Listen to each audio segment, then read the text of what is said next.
شروع اللہ کا نام لے کر جو بڑا مہربان نہایت رحم والا ہے۔ اے ایمان والو، اپنے معاہدوں کو پورا کرو۔ تمہارے لیے چرنے والے مویشی حلال کر دیے گئے ہیں بجز ان کے جو تمہیں پڑھ کر سنائے جاتے ہیں، مگر حالت احرام میں شکار کو حلال نہ جاننا۔ اللہ جیسا چاہتا ہے حکم دیتا ہے۔ مومنوں، اللہ کے نام کی چیزوں کی بے حرمتی نہ کرنا، اور نہ ادب کے مہینے کی، اور نہ قربانی کے جانوروں کی، اور نہ ان جانوروں کی جو اللہ کی نذر کر دیے گئے ہوں کہ جن کے گلوں میں پٹے پڑے ہوں، اور نہ ان لوگوں کی جو حرمت والے گھر یعنی بیت اللہ کو جا رہے ہوں اپنے پروردگار کے فضل اور اس کی خوشنودی کے طلبگار بنے ہوئے۔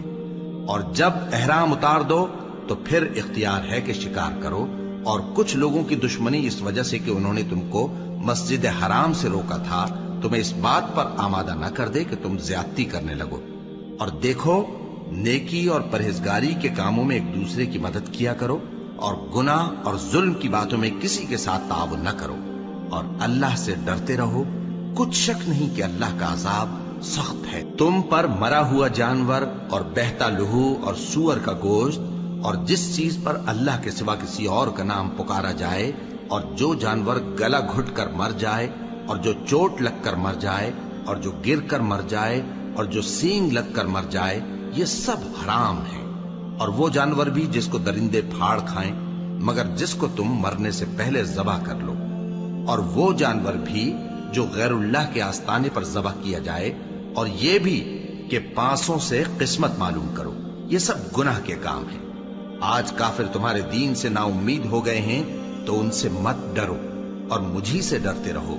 آج میں نے تمہارے لیے تمہارا دین کامل کر دیا ہے اور اپنی نعمتیں تم پر پوری کر دی، اور تمہارے لیے اسلام کو بطور دین پسند کر لیا۔ ہاں، جو شخص بھوک میں ناچار ہو جائے بشرطے کہ گناہ کی طرف مائل نہ ہو تو اللہ بخشنے والا ہے، بڑا مہربان ہے۔ اے نبی، تم سے پوچھتے ہیں کہ کون کون سی چیزیں ان کے لیے حلال ہیں۔ ان سے کہہ دو کہ سب پاکیزہ چیزیں تم کو حلال ہیں، اور وہ شکار بھی حلال ہے جو تمہارے لیے ان شکاری جانوروں نے پکڑا ہو جن کو تم نے سدھا رکھا ہو، اور جس طریق سے اللہ نے تمہیں شکار کرنا سکھایا ہے اس طریق سے تم نے ان کو سکھایا ہو۔ تو جو شکار وہ تمہارے لیے پکڑ رکھیں اس کو کھا لیا کرو، اور شکاری جانوروں کے چھوڑتے وقت اللہ کا نام لے لیا کرو، اور اللہ سے ڈرتے رہو، بے شک اللہ جلد حساب لینے والا ہے۔ آج تمہارے لیے سب پاکیزہ چیزیں حلال کر دی گئیں، اور اہل کتاب کا کھانا بھی تم کو حلال ہے، اور تمہارا کھانا ان کو حلال ہے۔ اور پاک دامن مومن عورتیں اور پاک دامن اہل کتاب عورتیں بھی حلال ہیں، جبکہ ان کا مہر انہیں دے دو۔ اور نکاح سے عفت قائم رکھنی مقصود ہو، نہ کہ کھلی بدکاری کرنی اور نہ چھپی دوستی کرنی۔